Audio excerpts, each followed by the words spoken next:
இவ்வளோ நான் எதிர்பார்க்கல. Thank you so much. வந்திருக்க எல்லாருக்கும் வணக்கம். மீடியா ஃபேமிலி, இவ்வளோ சீக்கிரம் உங்களை மறுபடியும் நான் பார்ப்பேன்னு நான் நினைக்கல. வந்ததுக்கப்புறம் உடனே நான் பார்க்குறேன். ரொம்ப ரொம்ப சந்தோஷமாக இருக்குது. பார்க் எனக்கு ரொம்ப ஸ்பெஷலான படம்.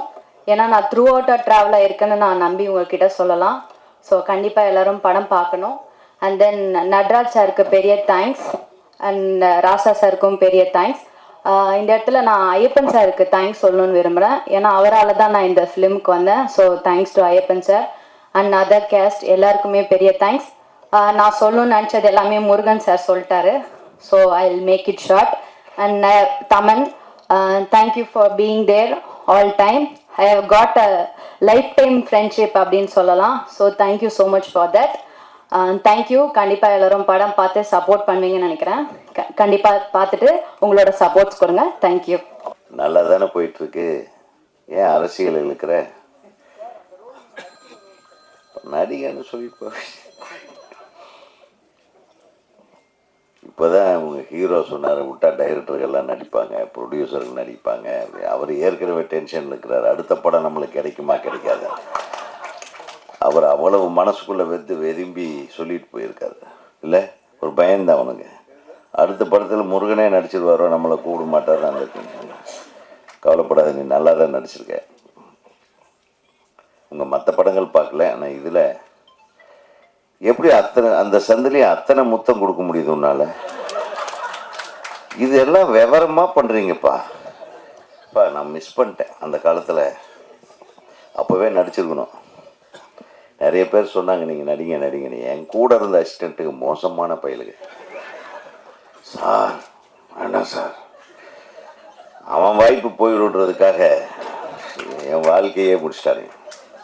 என் சந்தோஷத்தையெல்லாம் கெடுத்துட்டாரு. பாரு, இவனு ஒருத்தர் தான். என்ன சிங்கம்புள்ளி கரெக்ட் தானே?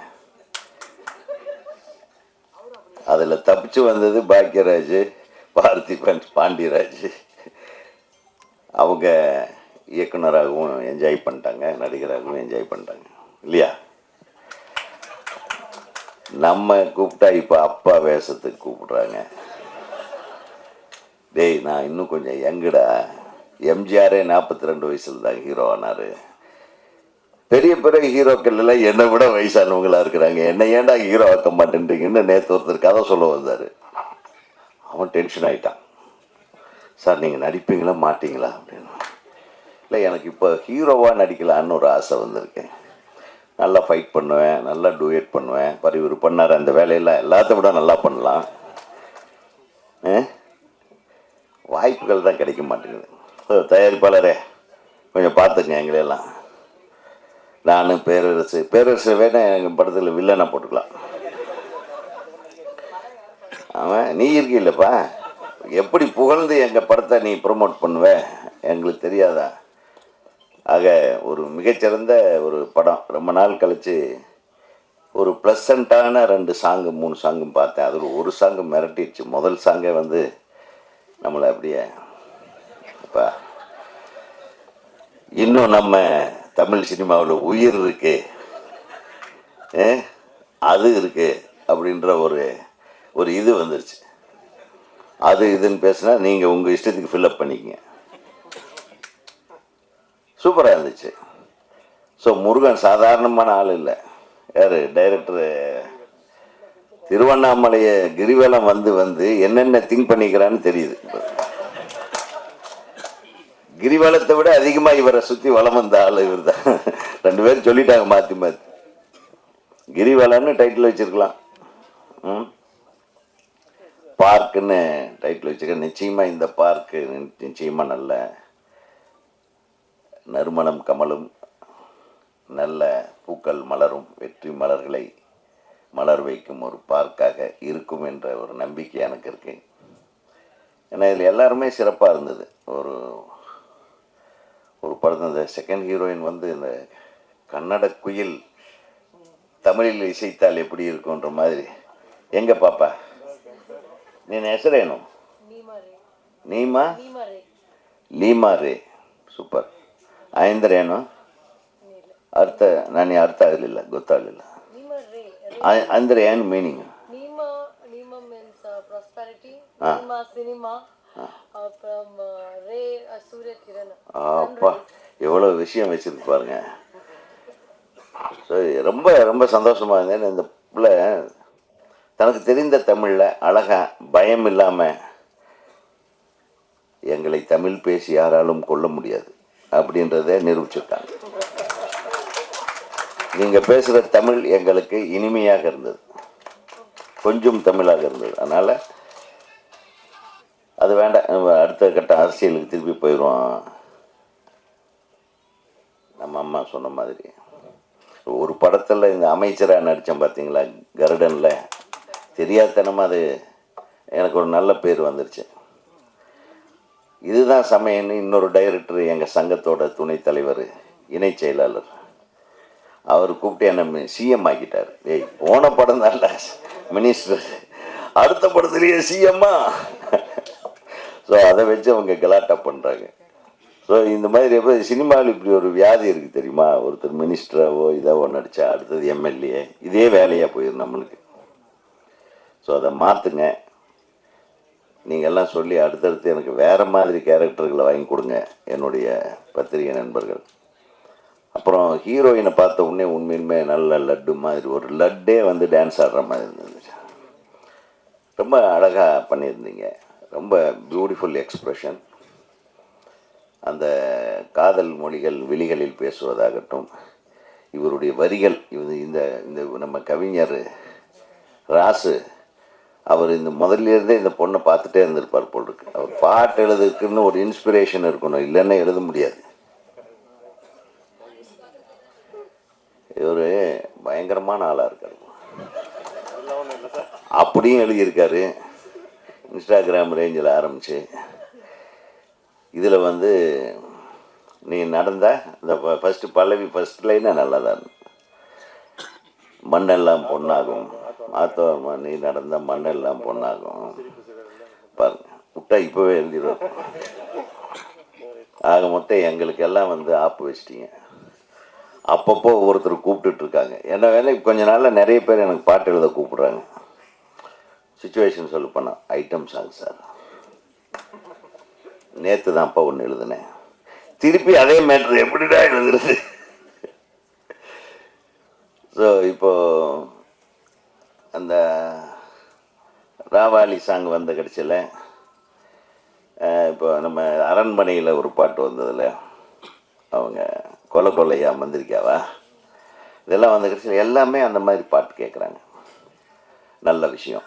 தமிழ் சமுதாயம் இந்த மாதிரி பாடல்களை கேட்டு உறங்கி கொண்டிருக்கும் இளம் உள்ளங்கள் எல்லாம் நல்ல சந்தோஷமாக குதூகலிக்கும்படியான ஒரு விஷயத்தை இந்த படத்திலையும் செய்திருக்கும் என் அன்பு தம்பி முருகனுக்கு வாழ்த்துக்கள். ஏன்னா அது தேவை இன்னைக்கு. ஏன்னா முதல்ல அன்பு செழியன் வேறு அது சத்தம் போட்டு சொல்லிவிட்டார், 400 கோடியில் எல்லாம் படம் எடுக்கு, என்னங்க ஐயா பண்ணுறீங்க அப்படின்னு. அதில் 400 கோடிக்கும் படம் எடுக்கலாம், 4 கோடிக்கும் படம் எடுக்கலாம், 40 கோடிக்கும் படம் எடுக்கலாம். வெற்றி பெறுவதற்கு அந்த படத்தில் என்ன இருக்கணுமோ அது இருந்தால் மட்டும்தான் வெற்றி பெறும். வேறு எந்த விஷயம் இருந்தாலும் வெற்றி பெறும். வெற்றி பெற வேண்டும் என்றால் அது எப்படி சொல்லணுமோ அந்த மாதிரி ஒரு டைரக்டர் சொல்லணும், எப்படி நடிக்கணுமோ அந்த மாதிரி நடிகன் நடிக்கணும். ஒரு திரைக்கதை, கதையை விட இன்றைக்கி திரைக்கதை தான், இன்றைக்கி இல்லை என்றைக்குமே திரைக்கதை தான் முக்கியம். திரைக்கதையை வடிவமைக்கிற முழு பொறுப்புமே இயக்குனர்கிட்ட தான் இருக்கு. அதாவது ஒளிப்பதிவு ரொம்ப நல்லா பண்ணியிருந்தார். கேமராமேனுக்கு வாழ்த்துக்கள். உண்மையில் அவர் வேலை செய்ய தான் தெரியும், பேசலாம் தெரியாதுன்ட்டு காட்டிட்டு போயிட்டார். கரெக்டாக 10 வார்த்தை இப்படி எண்ணி பேசுனியா, விவரமான ஆளியா நீ. அதே மாதிரி எடிட்டருக்கு வாழ்த்துக்கள். எல்லாரும் இது சிங்கம்புலி என்ன மேட்ரு கரெக்ட் பண்ணிகிட்ருக்க, ஹீரோயின் பக்கத்தில் உட்கார்ந்ததுலேருந்து நெளியறிய. ஆமாம், மகாராஜாவுக்கு பின்னாடி இருந்தாலும் நம்பி பக்கத்தில் யாரும் உட்காந்து வைக்க மாட்டான். எங்கேயும் ஸ்கூட்டரில் கூட பின்னாடி உட்காந்து வச்சிடக்கூடாது, ஜாக்கிரதையாக இருக்கணும் போல. ஆக ஹீரோ மிக சிறப்பாக பண்ணியிருந்தீங்க தம்பி, அழகாக இருந்தீங்க. ஒரு ரொம்ப நாளைக்கு பின்னாடி ஒரு அழகான ஹீரோ ஒருத்தர் வந்துக்கிட்டு இருக்காரு. நிச்சயமாக உங்களுடைய ஹோம் ஒர்க் நல்லா பண்ணுங்க. வெறும் டான்ஸ் ஆடுறதும் கிஸ் அடிக்கிறது மட்டும்தான் நடிப்புன்றது நினச்சிக்காம கொஞ்சம் ஹோம்ஒர்க் பண்ணி சும்மா சொல்கிறேன். ஏதாச்சும் மேடையில் இப்படியெல்லாம் பேசினா தானே அப்புறம் அவங்க என் நண்பர்கள் எல்லாம் அதை கிளிப்பிங் போடுவாங்க. இல்லைன்னா அது நான் பேசினாவே இவங்களுக்கு ஒரு பெரிய சிக்கல் என்ன எழுதுனேன், என்னை ஏதாச்சும் வச்சு செஞ்சுட்டே இருப்பாங்க. அது என் தம்பிகை என் பிரதர்ஸ் பண்ணாமல் வேறு யார் பண்ணிட்டு. ஆனால் நீங்கள் கொஞ்சம் கிஸ் அடிக்கிறத குறைச்சிக்கிட்டு கரெக்டாக நடிச்சு நல்ல பேரோட வரணும். இது நல்லா இருக்குது, சிறப்பாக இருக்குது. இந்த பார்க்கோட கதையை வந்து அழகாக கதையை போட்டு ஓப்பனாக சொல்லிட்டாப்புல. ஒரு தைரியம் தான். ஏன்னா யார் ஒருத்தன் கதையை ஓப்பனாக சொல்கிறானோ அவனுக்கு அந்த ப்ராடக்ட் மேலே நம்பிக்கை இருக்குன்னு அர்த்தம். இல்லைன்னா அது ஒரு அழகான காதல், ஒரு அழகான காதலர்கள், அந்த 2 அழகான காதலர்கள் என்ன கொடுமை நடக்குது தெரியுமே, அவங்க இறந்துடுறாங்கன்னு நினைக்கிறேன். நானாக கெஸ் பண்ணுற கதையை நீ சொல்லது. அந்த பார்க்கில் அவங்க இறக்குறாங்கன்னு நினைக்கிறேன். அப்புறம் இந்த பார்க்கில் யார் யார் கொண்டானுங்க, யார் யார் என்னென்ன பண்ணாங்க, அவங்கள இதுக்கு என்னென்ன பண்ணுறாங்க, இவங்க பேயா வந்து அப்படின்றது தான் கதையாக இருக்கணும். அப்படி இருந்தால் ஓகே, அப்படி இல்லாமல் இருந்தாலும் ஓகே. ஏதோ வித்தியாசமாக சொல்லு. அது மிகச்சிறப்பாக இருந்தது. எல்லா காட்சிகளுமே ட்ரெய்லரில் பார்த்த ஒவ்வொரு விஷயமுமே வித்தியாசமாக இருந்தது. அந்த மாதிரி எந்த ஒரு விஷயத்தை அழகாக எடுத்துக்கிட்டு அதை அழகாக பண்ணுறதுக்காக மெனக்கெட்டுருக்கீங்க.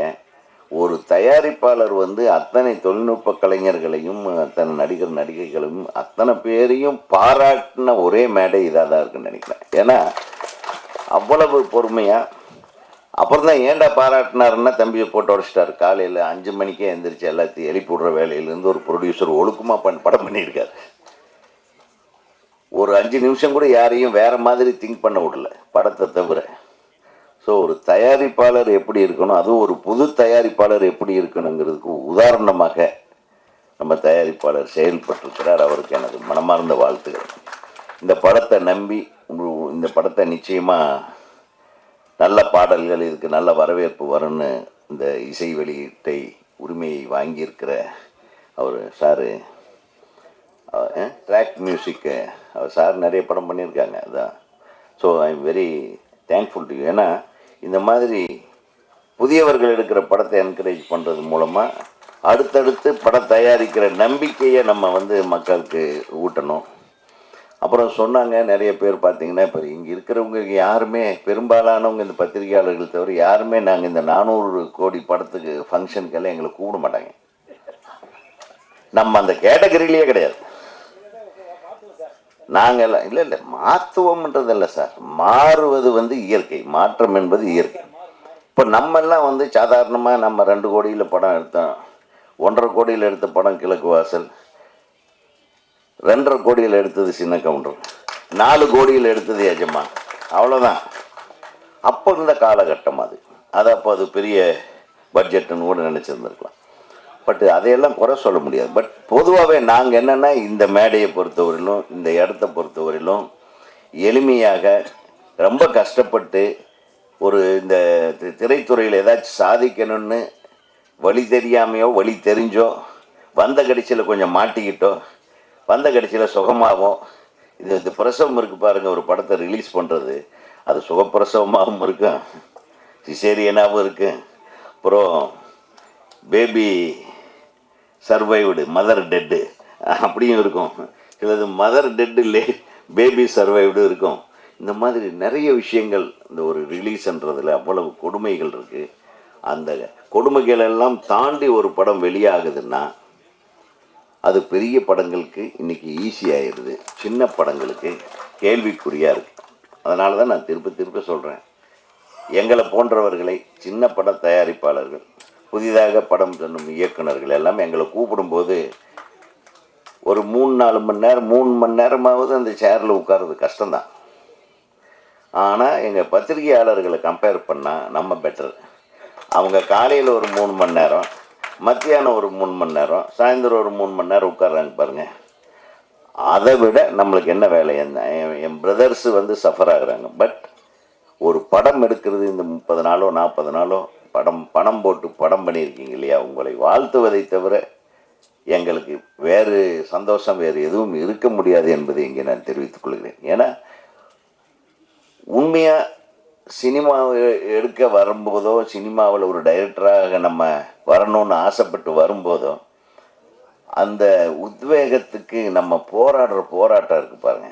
அதாவது சொன்னார் அவர், ஏதோ கடையில் வேலை செஞ்சார், ஏதோ சொல்லிட்டு இருந்தார். இயக்குனராக அவர் டிரைவராக இருந்தார், லாரன்ஸுக்கிட்ட டிரைவர். அவராவது டிரைவராக இருந்தார், நம்ம அதை விட கேவலமாக தங்கிருக்க ரூம் இல்லாமல் டெய்லி ஒவ்வொரு ஃப்ரெண்டு ரூமில் போயெல்லாம் தங்க வேண்டிய சூழ்நிலையில் இருந்து வந்த இயக்குனர்கள் தான் நாங்கள்லாம்.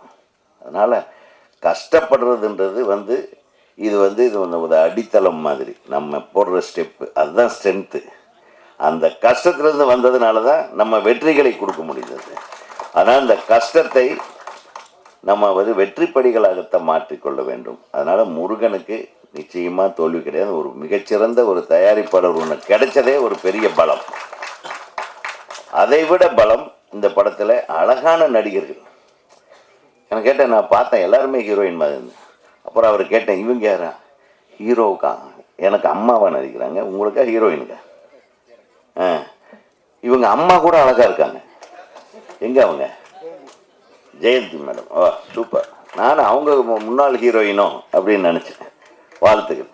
அப்புறம் அவங்க ஆமாம் ரஞ்சனா நாச்சியார். ஐயோ எல்லாம் உங்கள் பேர் பாப்புலராக இருக்கு. அதான் அவர் சொல்லிட்டாரு, செல்ஃபோன் எடுத்து ஓப்பன் பண்ணால் உங்களுக்கு வந்துகிட்டே இருக்கு. ஆக எல்லாம் பாப்புலர் ஃபேஸு, ரொம்ப அழகான ஃபேஸு. இத்தனை பேர் நாங்கள் திரைப்பட இயக்குநர்கள் சங்கத்தின் சார்பாக நம்ம வந்திருக்கோம். எங்களுடைய இசி மெம்பர்ஸு ஆர்கே கண்ணன் இந்த படத்தில் பணிபுரிந்திருக்கிறாருன்னு நினைக்கிறேன். அப்புறம் நம்ம நம்பி அவர்கள், இது பிரபாகர், இவெல்லாம் EC members, executive committee members. அதே டைரக்டர் சரவண சுப்பையா அவர்கள், அவர் ரொம்ப அழகான டைரக்டரு. நிறைய ஹீரோயினுங்க ட்ரை பண்ணாங்க, அவர் தப்பிச்சிட்டாரு. ஏதாச்சும் மாட்டியிருந்தேன்னா இது வேறு லெவலில் இருந்திருக்கு. சிட்டிசன், நம்பர் 1 சிட்டிசனாக இருந்தது. என் தம்பி அவ்வளவு அழகு, அவரும் மிகச்சிறந்த ஒரு நடிகர்.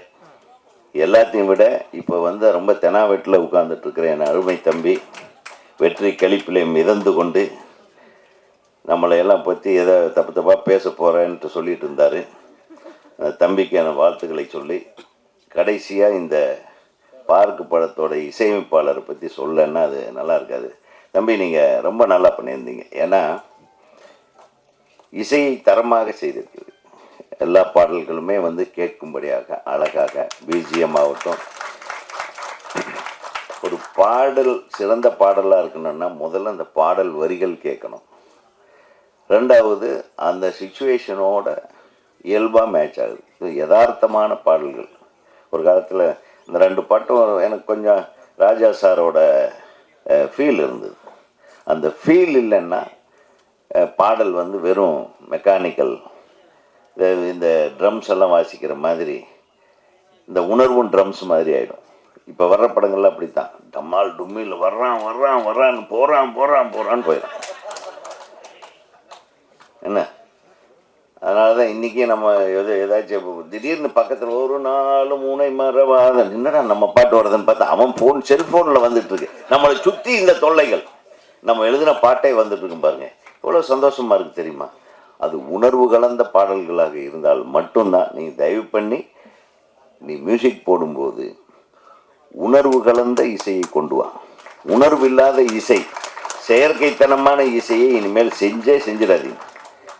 ஏஆர் ரகுமான் ஆகட்டும், இளையராஜா அவர்களாகட்டும், அதே மாதிரி எம்எஸ்வி அண்ணன்,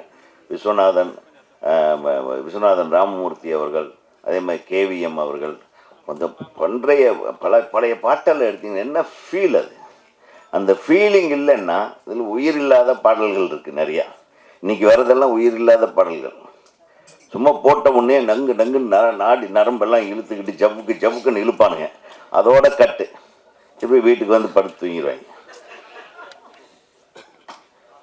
அதனால் ஒரு மனித உணர்வுகளுக்கு உண்டான இசையை அது கொடுத்தாதான் அதில் வரிகள் அழகாக விழும்.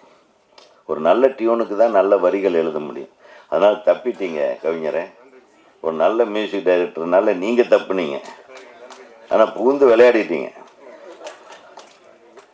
வீட்டில் எல்லாம் கேட்டாங்களா? இல்லை கசகசான்னு கொஞ்சம் எழுதியிருந்தீங்களா, அதனால கேட்டேன்.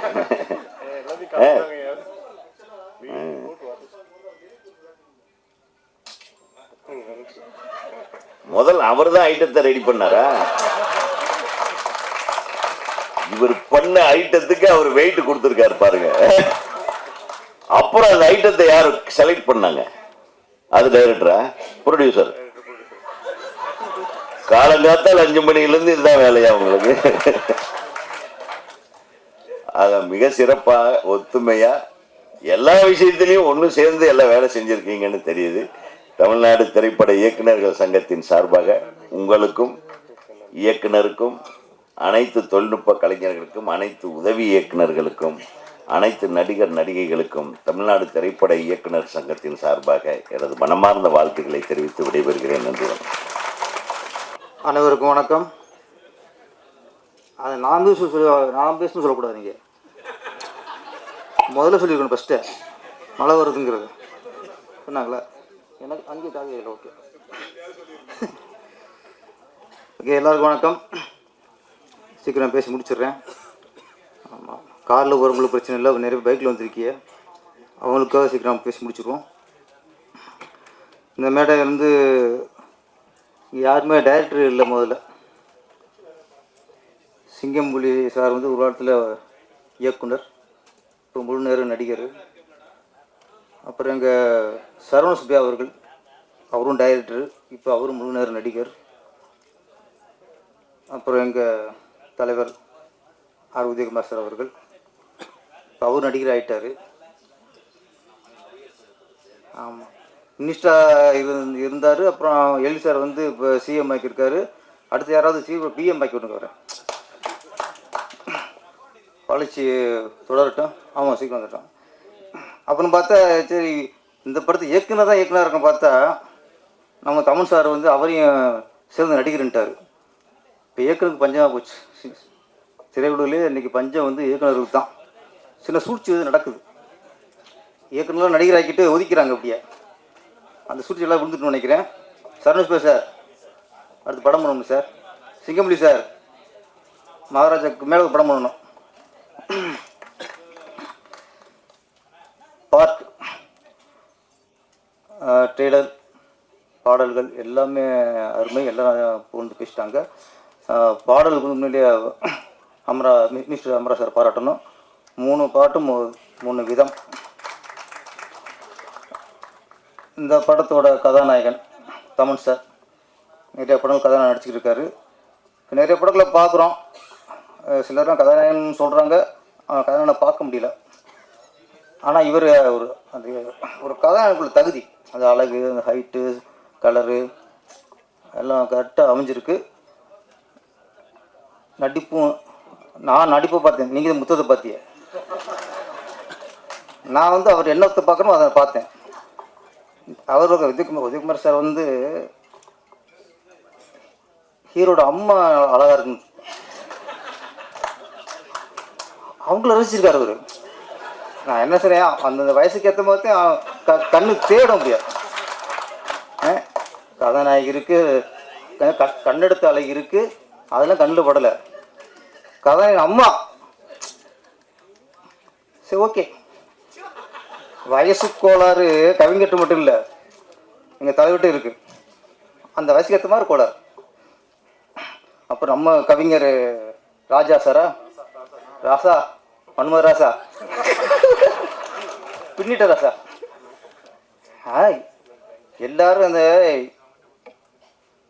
பெரும்பாலும் இயக்குனர் வந்து பாடலாசியில் வந்து பெண்களோட இடையில செக்ஸை பார்ப்பாங்க. இவரை எக்ஸை பார்த்துருக்காரு. எவ்வளோ ஒரு புதுமையான பார்வை பாருங்க. செக்ஸாக பார்த்த இடையே வந்து அவர் எக்ஸாக பார்த்துருக்காரு. அப்புறம் ஒய் மேலே போகிறார், அது விளக்கம் வேறு. ஒய் அடி மேலே போதும். இப்படிலாம் ஒரு இங்கிலீஷை கெடுக்கலாம்ட்டு ஓகே இல்லை, அவர் இங்கிலீஷ் வார்த்தையில் அழகாக ஒரு பெண்களை இணைச்சி பார்த்துருக்காரு. மிகப்பெரிய கவிஞர் அவர். ஆமாம், எல்லாருமே இப்போ கண்ணதாசன் சார் இருக்கட்டும், வைரமுத்து சாராக இருக்கட்டும், நிறைய பாடல்கள் தத்துவ சாங்குத்தான் பாடலாக கொடுத்து அதுக்கு டீம் பண்ணியிருப்பாங்க எல்லோரும். இளையராஜா இருக்கட்டும், ஏஆர் ரகுமானா இருக்கட்டும். ஏஆர் ரகுமான் சார்லாம் அந்த கண்ணுக்கு மையாளுக்கெல்லாம் அவர் சாங்கை கொடுத்தாரு, அதுக்கு டியூன் போட்டார். அந்த மாதிரி சாங் கண்ணதாசன் சார்லாம் நிறைய தத்துவ சாங்கு எம்எஸ்சியில் கொடுத்து அது டியூன் போடுவாங்க. ஐட்ட சாங் ஒரு சாங்காக கொடுத்து அதுக்கு மியூசிக் டியூன் போட வச்ச ஒரே சாதனையாளர் ராசா, மன்மத ராசா. அப்புறம் இங்கே ஒரு விஷயம் ஒன்றே ஒன்று நான் கற்றுக்கிட்டது, நம்ம இயக்குனர் முருகன்கிட்ட இருந்து.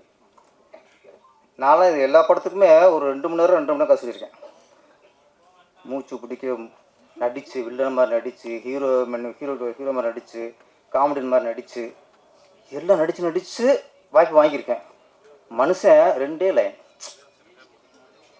ஃபஸ்ட் ஹாஃபு வயிறு வலிக்கும், செகண்ட் ஹாஃபு நெஞ்சு வலிக்கும், கதை ஓகே. எப்படியாது நாங்கள் 2 மணி நேரம் கதை சொல்லி கூட 2 நாள் டைம் கொடுக்குறாங்க, அனுப்பிடுவாங்க.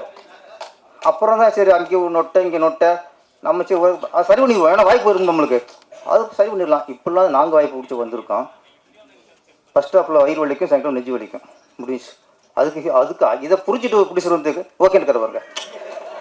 இந்த மாதிரி பிடிச்சி எங்களுக்கு கிடைக்கலையா, நாங்கள் மூச்சு முட்டு கதை சொல்ல வேண்டியிருக்கு. அதனால் இவர் மாதிரி கதை சொல்கிறதுக்கு நாங்கள்லாம் ரெடி ஆகிக்கணும். நான் மட்டும் இல்லை, எங்கள் தலை உதயகுமார் சாரும் நீங்கள் ரசித்து அப்படிலாம் பண்ணாதீங்க. அதாவது என்ன பாட்டது, முத்துமணி மாலை ரசிச்சு எடுத்துப்பார். நீங்கள் ஐயா இருக்க ராசா இருக்கார்ல, அது மாதிரி சாங் எடுக்க, அப்போ தான் ரீஎன்ட்ரி கரெக்டாக இருக்கும். நம்ம அது மாதிரி ரசித்து கதையெல்லாம் பண்ணக்கூடாது. இந்த நம்ம ஐயா மாதிரி. ஆனால் கடினமான உழைப்பாளி தெரிஞ்சிருக்க எல்லோரும் பேசும்போது ரொம்ப உழைப்பை பாராட்டியிருக்காங்க. கண்டிப்பாக உங்கள் உழைப்புக்கு வெற்றி கிடைக்கும். எனக்கும் நம்ம ப்ரொடியூசர் நடராசன் சாருக்கு ஒற்றுமை. அவர் சொந்த ஊர் திருவண்ணாமலை, நான் திருவண்ணாமலை படம் எடுத்திருக்கேன். திருவண்ணாமலைனால பவர் தான், ஜோதி தான். அண்ணாமலையை வேண்டிக்கிட்டால் நினச்சது நடக்கும். நானும் அண்ணாமலை வேண்டிக்கிறேன். இந்த படம் மிகப்பெரிய வெற்றி அடைய வேண்டும். அப்புறம் கதாநாயகி ஸ்வேதா டாரதி பாரதிக்கு போல இங்கே டாரதி ஸ்வேதா, சுருக்கம் சொல்லிடுவோம் ஸ்வேதா. ரொம்ப நாளைக்கு அப்புறம் பிரேமில் பார்க்கும்போது நல்லா குழுன்னு ஹீரோயின். அப்போல்லாம் சிம்ரன், திரிஷா இவங்க தான் ஸ்லிம்மாக இருப்பாங்க. ஒரு பக்கம் ஜோதிகா குழுன்னு இருப்பாங்க. அதுக்கப்புறம் குஷ்பு அவங்க கொஞ்சம் குழுன்னு இருப்பாங்க. வந்து புதுசில் நயன்தாராவும் கொஞ்சம் குழுன்னு தான் இருப்பாங்க. அதுக்கப்புறம் அவங்க உடம்பு குறைச்சிட்டாங்க வச்சுங்களேன். இப்போ வர எல்லா ஹீரோனுமே ரொம்ப ஸ்லிம்மாக 10 நாள் பட்டினி கிடந்த மாதிரி இருக்காங்க. ஆனால் ஸ்வேதா வந்து இதில் பழைய ஹீரோயின் மாதிரி நல்லா ஃபேஸ்லாம் கொஞ்சம் குழுன்னு, ஏன்னா முழுன்னு அப்படி தாங்க ஒரு சதப்பிடிப்பு இருக்குனுங்க. டைரக்டருக்கு கதைப்பிடிப்பு இருக்கணும், கதாநாயகிக்கு சதப்பிடிப்பு இருக்கணும். நம்மளாலே காஞ்சி போடுறாங்க. அங்கேயும் ஹீரோயின் காஞ்சி போடுச்சுங்களே, என்னங்க ரசிக்கிறது அது ஆமாம், அது அவர் தான். அதான் சொல்கிறேன்ல, அவங்க எண்ணத்துக்கு வார்த்தை வருங்க. எங்கள் தலைவர் எல்லாத்துலேயும் அவர் தான் தலைமை இன்னைக்கு. ஆமாம், அது ரொம்ப அழகாக இருக்கீங்க. அப்போட உடம்பு குறைச்சிட்டு நினைக்கிறேன். குறைக்காதீங்க. உங்களுக்கு வந்து அந்த சதை பிடிப்பான இதுதான் அழகு. இதுக்கு மேலே உடம்பு குறைச்சிடாதீங்க. ஏன்னா தமன் சார் உங்களுக்கு பாராட்டுகள். கதாநாயகி கன்னடத்து பையங்களே அழகாக பேசினாங்க. நான் உண்மையிலேயே மேடையை பேசுனதுலேயே ரொம்ப அழகாக பேசுனது கன்னடத்து கதாநாயகி தான். ஏன்னா அதை தான் நம்ம ரசிப்போம். நமக்கு செந்தமிழில் பேசி கற்றுக்கலாம் யாரும் ரசிக்க மாட்டாங்கலாம். தெரியாத மொழியிலேருந்து தமிழில் பேசும்போது ரசிப்போம். நாங்கள் தமிழர்கள் வந்து எங்களுக்கு மொழி இதெல்லாம் எதுவுமே இல்லை. நாங்கள் கன்னடத்துலேருந்து சரோஜ தேவியை கன்னட பையங்களையும் பட்டம் கொடுத்து ரசித்த ஆளுக்கு நாங்கள். வேறு எந்த மாநிலத்துலேயும் தமிழ் பையங்களி தமிழ் அழகின்னு வேறு எவனும் ரசிக்க மாட்டோம். நாங்கள் தான் தமிழர்கள் தான். கன்னடத்தில் வந்தாலும் சரி, மலையாளத்தில் வந்தாலும் சரி, நாங்கள் எங்கள் வீட்டு பொண்ணாக ரசிப்போம். அது மாதிரி உங்களையும் வரவேற்கிறோம். இந்த படம் மிகப்பெரிய வெற்றியடைய வாழ்த்துக்கள். சீக்கிரம் மழை வரப்போகுது. அடுத்த சொல்லிடுவோம்.